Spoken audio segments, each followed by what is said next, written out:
नमस्कार। आज के इस विश्लेषण में हम भारत के संविधान की एक बेहद दिलचस्प यात्रा पर निकलने वाले हैं। ये कोई आम कानूनी किताब नहीं है, बल्कि ये हमारी पहचान और सशक्तिकरण की एक जीती जागती कहानी है। तो चलिए, बिना देरी किए इस शानदार दस्तावेज के पन्नों को पलटते हैं और देखते हैं कि कैसे एक आम नागरिक की पूरी यात्रा इसमें रची बसी है। संविधान की शुरुआत ही इन बेहद शक्तिशाली शब्दों से होती है, हम भारत के लोग। सच कहूं तो ये सिर्फ एक लाइन नहीं है, ये इस पूरी लोकतांत्रिक व्यवस्था का सबसे बड़ा सच है। ये साफ कर देता है कि इस देश की असली ताकत, सबसे बड़ी संप्रभुता किसी सरकार या सत्ता में नहीं, बल्कि सीधे तौर पर देश के नागरिकों में बसती है। हम ही इसके असल निर्माता हैं। तो चलिए देखते हैं कि आज हम क्या क्या कवर करने वाले हैं। हमारी ये यात्रा 5 मुख्य पड़ावों से गुजरेगी। सबसे पहले संविधान की आत्मा यानी प्रस्तावना। फिर हम बात करेंगे हमारे देश की जमीन यानी संघ और राज्य क्षेत्रों की। तीसरा पड़ाव होगा नागरिकता के नियम। चौथा होगा हमारा सबसे बड़ा रक्षा कवच, हमारे मौलिक अधिकार। और आखिर में हम देखेंगे उन अधिकारों पर लगे कुछ जरूरी अपवाद। शुरुआत करते हैं हमारे पहले पड़ाव से, संविधान की आत्मा, हमारी प्रस्तावना। ये वो दार्शनिक नींव है जिस पर पूरे देश का ढांचा खड़ा है।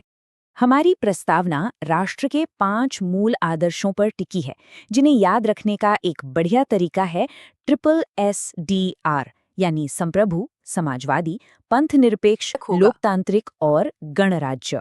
और हाँ, यहाँ एक खास बात ध्यान रखने वाली है कि 42वें संविधान संशोधन के जरिए ही समाजवादी और पंथनिरपेक्ष जैसे ये भारी भरकम शब्द इसमें जोड़े गए थे, जिन्होंने हमारी राष्ट्रीय पहचान को और भी पुख्ता किया।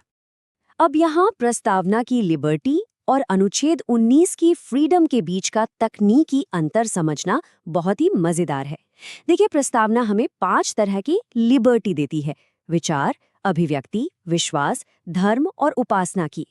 लेकिन जब हम अनुच्छेद 19 पर जाते हैं तो वहां नागरिकों को 6 प्रकार की थोड़ी अलग फ्रीडम मिलती हैं। हालांकि हम आम बोलचाल में दोनों को स्वतंत्रता ही कह देते हैं, लेकिन कानूनी चश्मे से देखें तो इन दोनों का दायरा और इस्तेमाल बिल्कुल अलग है।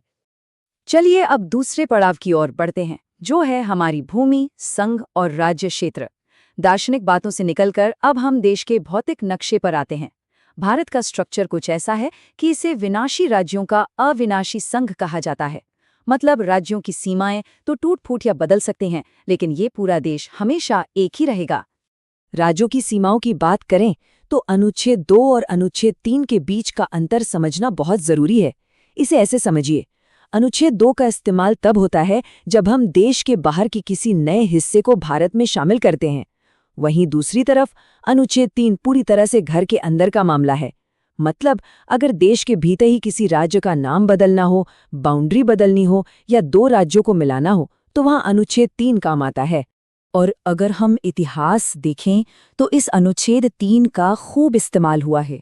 1953 में आंध्र प्रदेश के बनने से लेकर 60 के दशक में महाराष्ट्र और गुजरात का अलग होना, और फिर 1972 तक आते आते मेघालय, मणिपुर और त्रिपुरा का नक्शे पर उभरना। ये पूरी टाइमलाइन हमें दिखाती है कि कैसे समय की ज़रूरतों के हिसाब से देश का अंदरूनी नक्शा लगातार बदलता और निखरता रहा है। अब जमीन की बात हो गई तो हमारा तीसरा पड़ाव आता है, लोग यानी नागरिकता के नियम। आखिर इस विशाल जमीन को अपना घर कहने का कानूनी हक वास्तव में किसे है? भाग 2 इसी सवाल का जवाब बहुत विस्तार से देता है। 1955 के अधिनियम को अगर हम ध्यान से देखें तो ये बहुत ही शानदार तरीके से 5 रास्ते बताता है जिनसे कोई भारतीय नागरिक बन सकता है। पहला, जन्म से। दूसरा, वंश के आधार पर। तीसरा, रजिस्ट्रेशन करवाकर। चौथा, नेचुरलाइजेशन यानी देशीकरण से। और पांचवां, अगर भारत सरकार कल को किसी नए भूभाग को देश में मिला लेती है तो वहां के लोगों को नागरिकता देकर। अब एक सवाल उठता है, क्या नागरिकता छिन भी सकती है? बिल्कुल, और इसके 3 तरीके हैं। या तो इंसान स्वेच्छा से इसे छोड़ दे या सरकार उसे वंचित कर दे। और तीसरा तरीका समझने के लिए स्रोत सामग्री ने एक कमाल की उपमा दी है। इसे एक रिश्ते की तरह समझिए। जैसे ही कोई नागरिक किसी दूसरे देश की नागरिकता को अपना नया पार्टनर बनाता है, वैसे ही भारत के साथ उसकी नागरिकता का रिश्ता स्वतः समाप्त हो जाता है। नागरिकता के इसी टॉपिक में अक्सर 2 शब्दों को लेकर बड़ा भ्रम रहता है, NRI और OCI। देखिए, एनआरआई पक्के तौर पर भारत के ही नागरिक हैं, बस वो 183 से ज्यादा दिनों के लिए विदेश में रहते हैं और उनके पास वोट देने का पूरा हक होता है। लेकिन ओसीआई वो विदेशी नागरिक हैं जिनकी विरासत भारतीय है। हालांकि 2015 में कुछ श्रेणियों को मिला दिया गया था, लेकिन याद रखिए, ओसीआई कार्ड धारकों के पास एनआरआई की तरह वोट डालने का अधिकार नहीं होता। यहाँ से हम प्रवेश करते हैं अपने चौथे और सबसे अहम पड़ाव में, हमारा रक्षा कवच यानी हमारे मौलिक अधिकार। ये वो ताकतें और सुरक्षा ढाल हैं जो हर एक नागरिक को सीधे संविधान से मिलती हैं। इस ढाल का इतिहास बहुत ही दिलचस्प है। 1215 में ब्रिटेन में एक दस्तावेज आया था, मैग्ना कार्टा, जो मूल अधिकारों का सबसे पहला लिखित प्रमाण था। अब ये बात और है कि हमने अपने मौलिक अधिकारों की प्रेरणा अमेरिका से ली है, लेकिन अधिकारों की इसी लिखित और मजबूत गारंटी की वजह से ही हमारे संविधान के भाग 3 को अक्सर भारत का मैग्ना कार्टा कहकर पुकारा जाता है। तो आखिर हमारी इस ढाल में है क्या? आज के समय में हमारे पास 6 मुख्य मौलिक अधिकार हैं। समानता का अधिकार, स्वतंत्रता का अधिकार, शोषण के विरुद्ध अधिकार, धार्मिक स्वतंत्रता का अधिकार, संस्कृति और शिक्षा का अधिकार और इन सबको बचाने वाला सबसे जरूरी संवैधानिक उपचारों का अधिकार। मूल संविधान में ये 7 हुआ करते थे, लेकिन अब यही 6 अधिकार नागरिक सुरक्षा की नींव हैं। और अब हम आ गए हैं अपने 5वें और आखिरी पड़ाव पर, उचित प्रतिबंध। जाहिर सी बात है, एक सवाल मन में आता है कि क्या ये अधिकार पूरी तरह से अबाधित हैं? क्या हम जो चाहें वो कर सकते हैं? जवाब है नहीं। अधिकारों और समाज के सुचारू संचालन के बीच एक बैलेंस होना बहुत जरूरी है।